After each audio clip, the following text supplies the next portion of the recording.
think as you get older, you become a bit more aware of being healthier and a bit more fitter.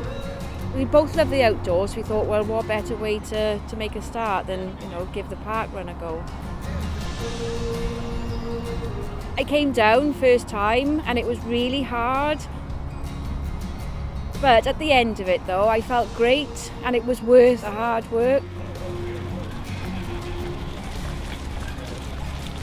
Well, you're getting to know more people all the time and I've just joined the local running club as well. So the social side of it is great.